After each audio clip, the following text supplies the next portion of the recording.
Hi, good morning, Dr. Wang. 안녕하세요. Good morning, everybody. It is my pleasure to have a wrap-up interview with Dr. Chen Huang. He came from Utah in the United States about his yesterday's talk. First of all, I'd like to express my appreciation to him for his contribution and teaching to the Korean EP Society for the decades. And I'm confident that he is the right person to have a talk about the status of electrophysiology. He had a nice talk about the past, current status, and the future of the electrophysiology we are heading to.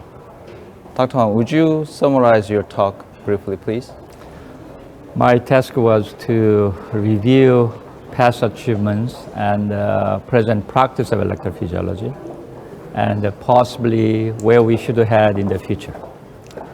As you know, electrophysiology has been a long career, and the last 2.5 decades, we achieved so many things that we are very proud of it.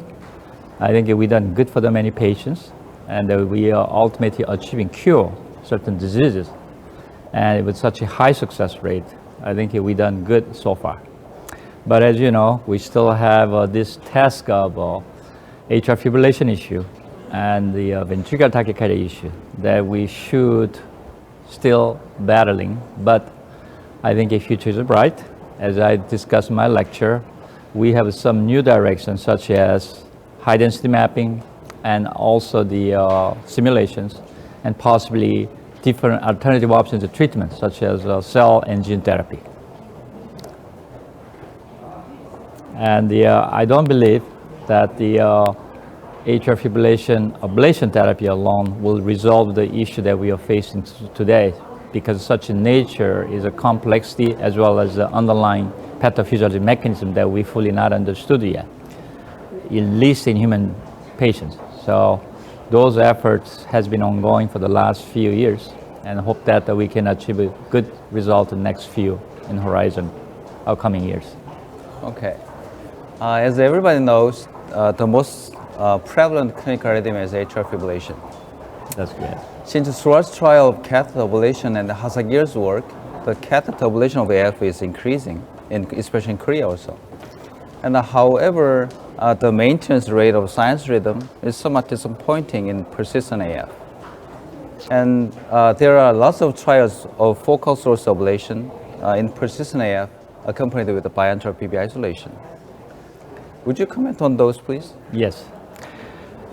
I think since the work by John Schwartz and Michel Hassager in 1998, we have not really made a significant change, at least in long-term outcome of these patients, even though we invest so much in industrial technology as well as the effort in terms of also physicians' effort in basic sciences.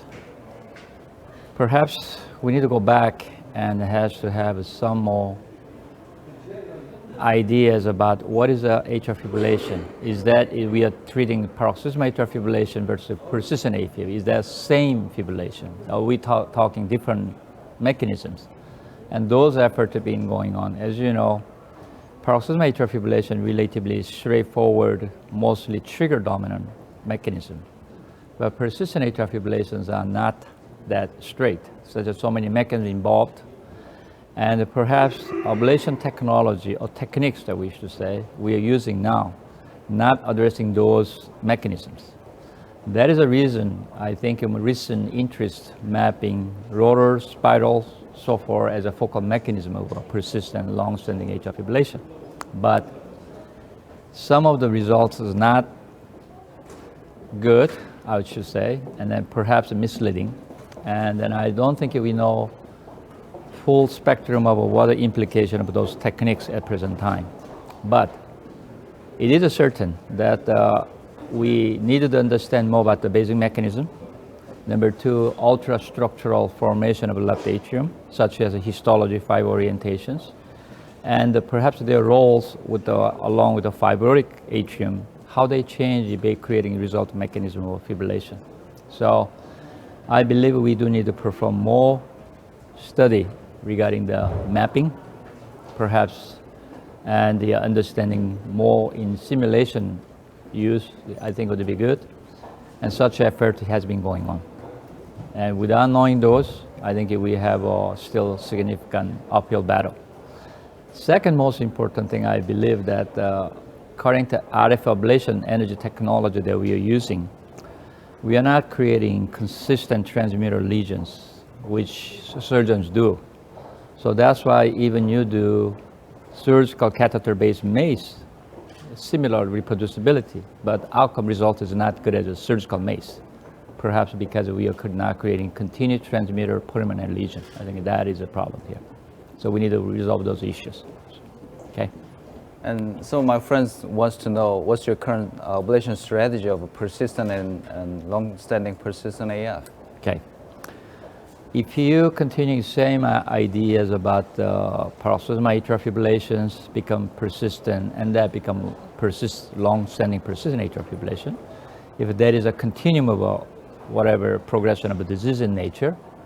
So if we all know that paroxysmal atrial fibrillation is initiated based on the trigger mechanism, and I don't believe those trigger mechanisms are going to go away even though you change your ablation stages. So we should addressing every patient, persistent atrial fibrillation or long persistent, still looking for search for whether there's a focal mechanism of trigger activity in those patients. So we do in our lab, every patient comes to the EP study for the atrial fibrillation ablation. We'll do the focal trigger search. So we study them, trigger them, pace them, and then so forth, internal cardioversion and so forth, with the isoprel. And that will elucidate the focal mechanism of atrial fibrillation, and then we will eliminate target dose. So with that way, we'll do PVI, bilateral isolation, and then we'll do sometime carina, subcarina ablations, and then also non-PV focus. Once done that, I think if we do induce a tachycardia, if let's say there is a reliably reproducible re-entrant mechanism such as the left atrial flutter, right atrial flutter, those need to be eliminated. And that end result of this ablation would be linear block, PVI, area that targeted the non-PV focus should be eliminated. That's our end protocol. But however, as you know, there's a centers that are very aggressive. They ablate until termination. But at least so far, literatures, many other studies show that the termination of atrial fibrillation is not a prediction of a long-term success. Therefore, I don't believe we are not achieving any difference between the PVI alone, linear lesions, or substrate modifications.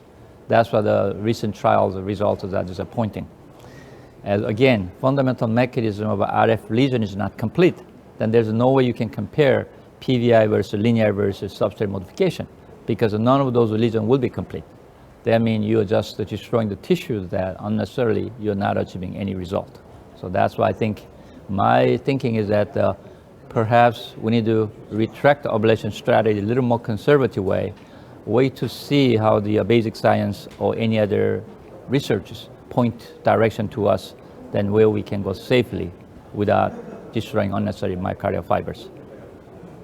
Yeah, I think even in persistent, clinical persistent and long-standing persistent AF, if we look at the data from the implanted device, that's correct, yeah. Clinically, if it is persistent AF, even the electrogram inside of the from the device is kind of paroxysmal type. So I think I totally agree with you to look at the trigger in the persistent, even in long-standing persistent AF. Yes. So to summarize your ablation strategy, in persistent and long-standing persistent AF, look at the trigger from the PV and non-PV trigger, and the bilateral ablation, and the linear lesion from the loop, or sometimes mitral or antral line, depends on the appendage side, or based on imaging, or? Based on the, we usually look at the left atrial appendage every patient very carefully. The reason is some patients' left atrial appendage volume can correspond to almost half the atrial volume.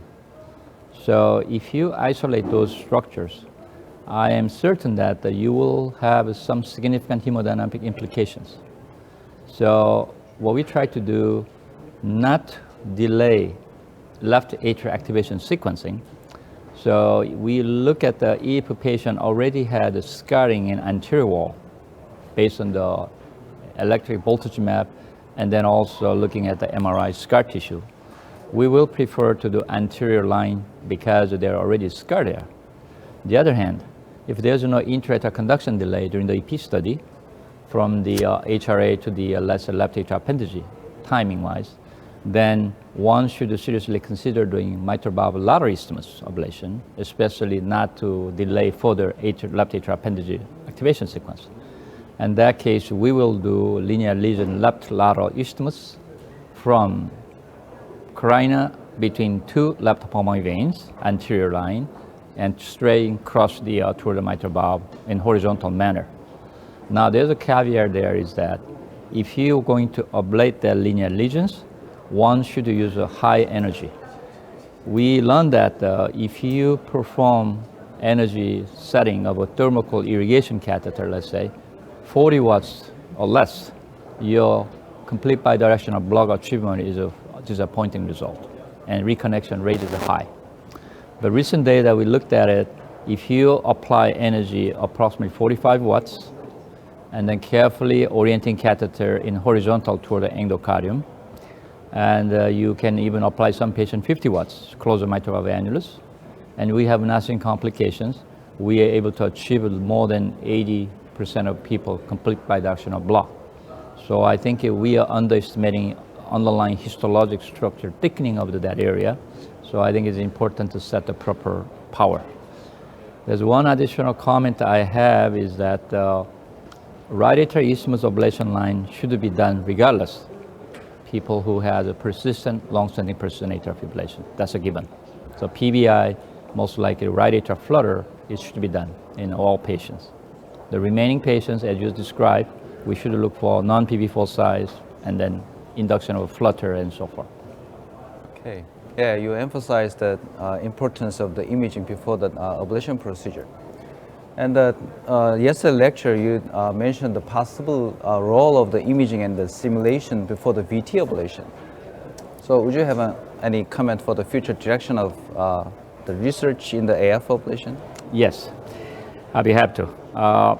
There has been already significant effort in terms of understanding substructural myocardial fiber orientations as well as the histologic fibrotic changes along with the atrial fibrillation in patients using the diffusion tensor imaging MRI technology. There's a Dr. McVeigh's group, Hopkins group. They already started the work. They published a paper last year in Circulation 2016 under the ultra microfiber structural orientation of a postmortem heart in human patient, 8 patients total. There has been 6 of them are atrial fibrillation patients, 2 are the normal. And they are able to characterize the fiber orientation, subepicardial layers, subendocardial layers, and many other different layers. They will give us a good idea about 3D modeling first. That's the first step. And then I think once we use that model, once they complete it, probably we can test idea about the focal trigger effect on those fibers, rotors, spirals, so forth. And even perhaps we can apply that model into the intra-operative mapping or intra-electrophysiology mapping data. Then we can predict what's going to be dominant trigger activity and so forth. I think that's going to be exciting work. It's still coming. I think that will happen next couple of years. Okay, and I understand that the contribution of 3D mapping system to the current EP practice is kind of significant. But however, I have some concern about the overemphasizing the role of a high-density 3D mapping system without understanding of underlying electrophysiology. So what do you think?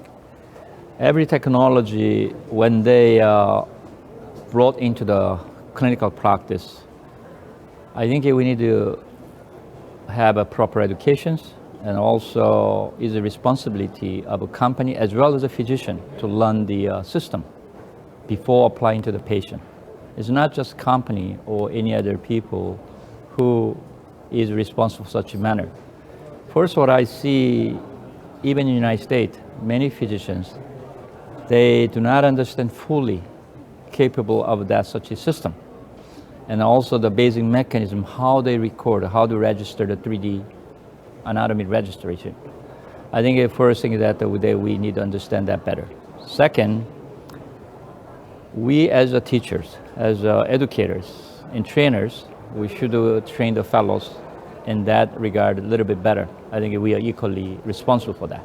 Now, given said that, if you look at the current practice of 3D mapping, I would say maybe more than 70% of institutions, they create a map not in the level of a standard level where we can use it as a tool to guide the ablation.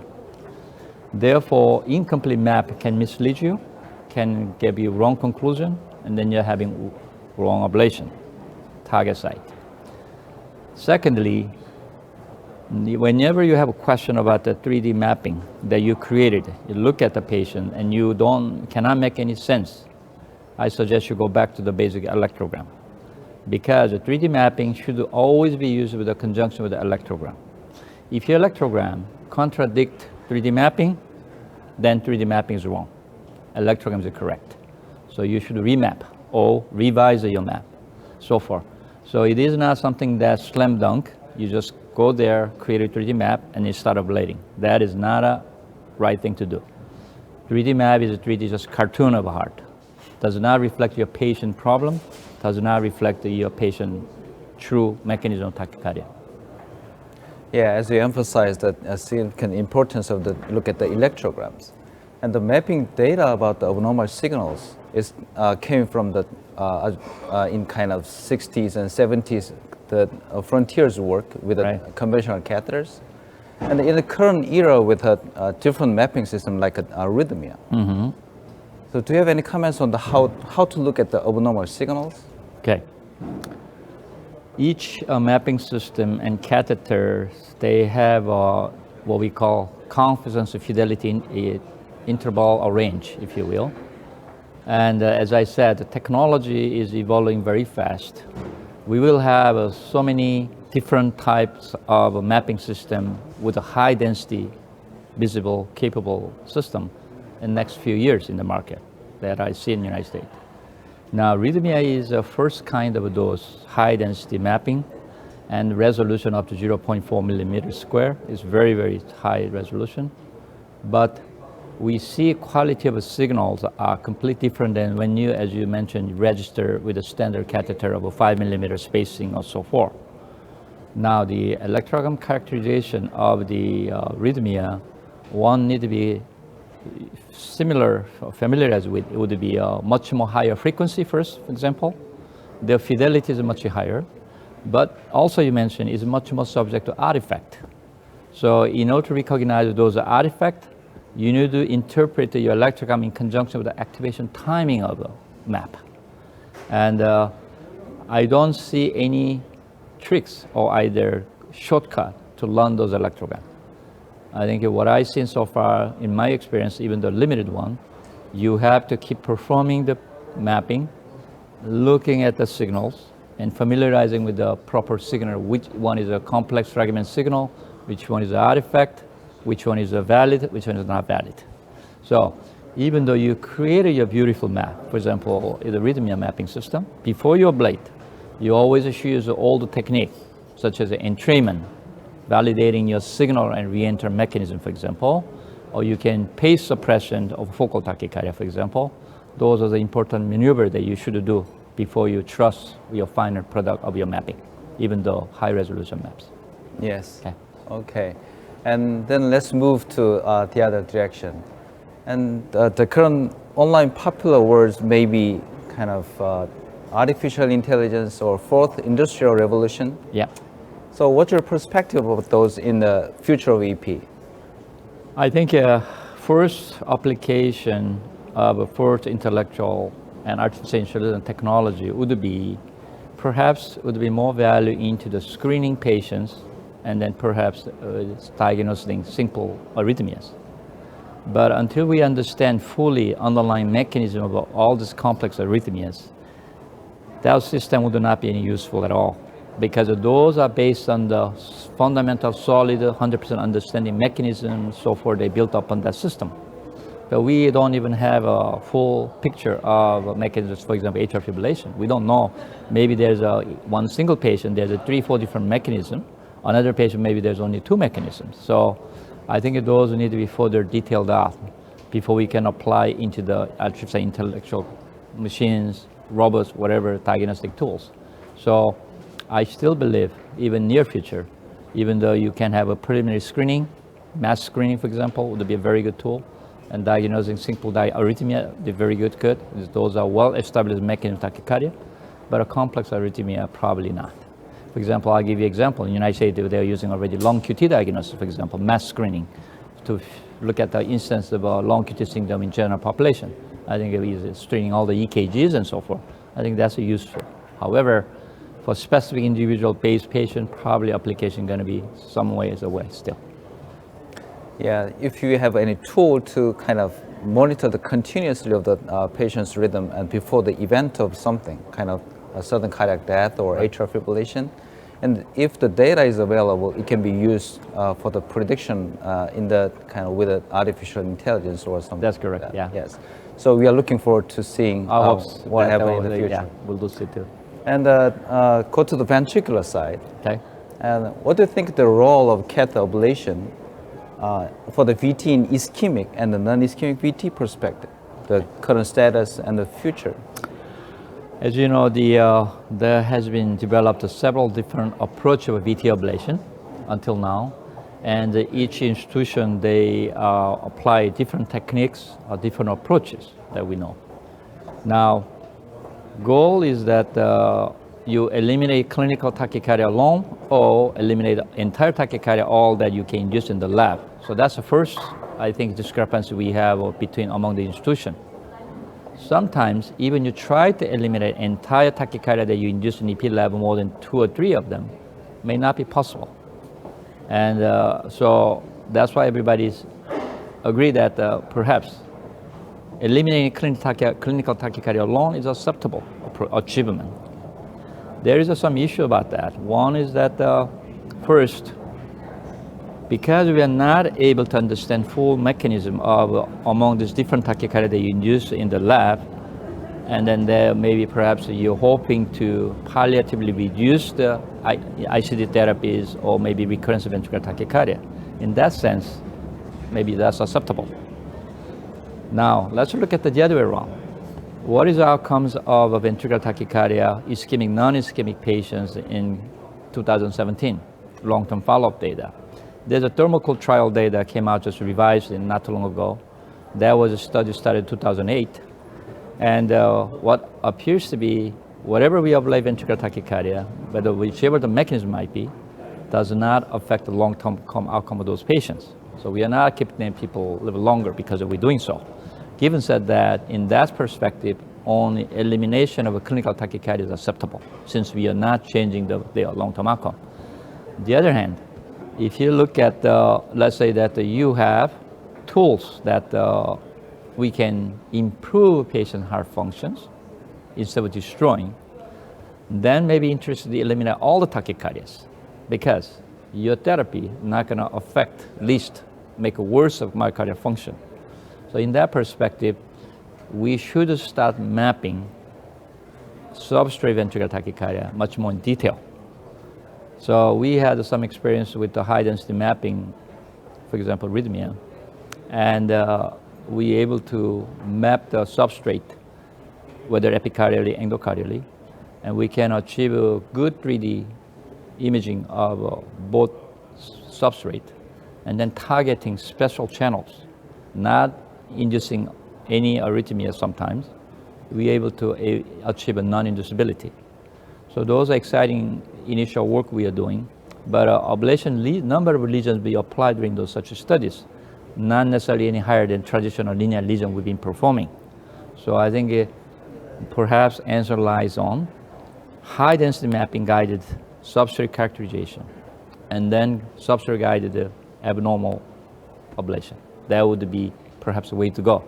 But as you know, in the future, we, instead of ablating those targets, we're going to enhance those border zone, which is a partially scarred myocardium, by gene delivery and perhaps even cell therapy. That's what we're hoping to.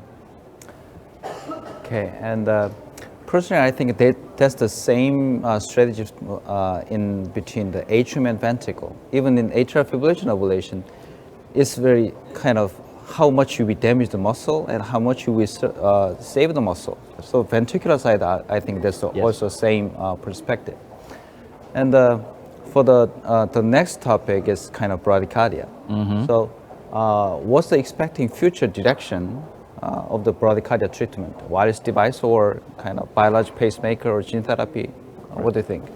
I think a device is the same issue. We are implanting close to 200,000 pacemakers a year in the United States.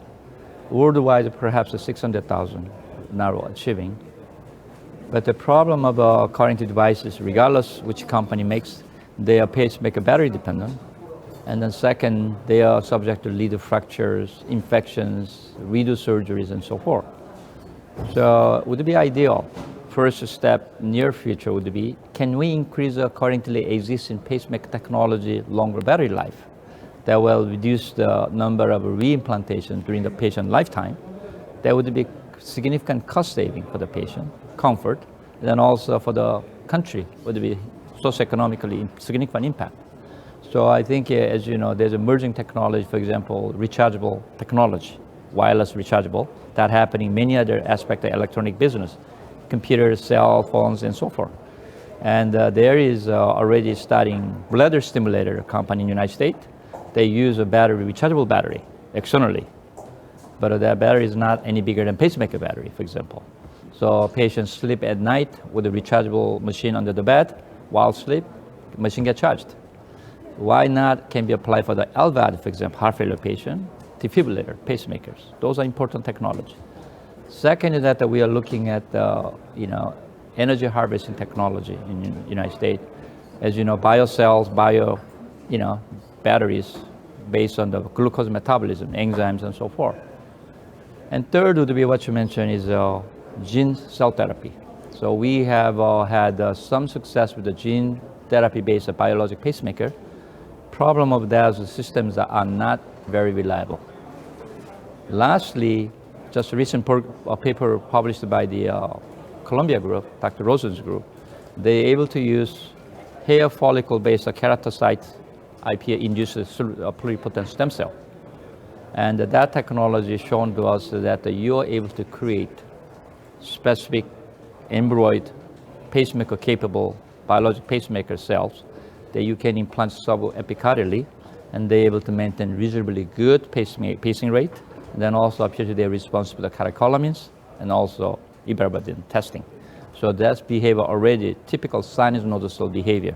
So I think that's an encouraging work, and I think we're just starting to apply those technologies now. Good. Yes. And for the last, would you have some words for the early careers or fellows in the EP, please? I think electrophysiology in the future is very bright. We just study new chapter of treatments, basic mechanisms, and many other different things. And then I think new fellows should be not just looking at the 3D mechanisms and any of those issues. Electrophysiology still lies based on fundamental principle of electrogram. That haven't changed. So I think they should be very keen, interested looking at the electrogram, EKGs, and then add on top of the 3D imagings, 3D mappings, so forth. That will be achieving best outcome. Third, I think they should have new ideas, interested on looking at the new technologies, perhaps new ways to treat these arrhythmias that still are coming battle. As you know, atrial fibrillation incidence keep rising even in Korea now. So I think our fellows should be interested in how to address all this massive population. How do we treat all of them? Ablation is not the answer, as you know. We can't ablate everyone. So I think I hope that they keep that in mind. Okay, I'm sure that everybody enjoyed this wrap-up interview. I appreciate Dr. Wang once again for his time and talk. Thank you. Thank you very much.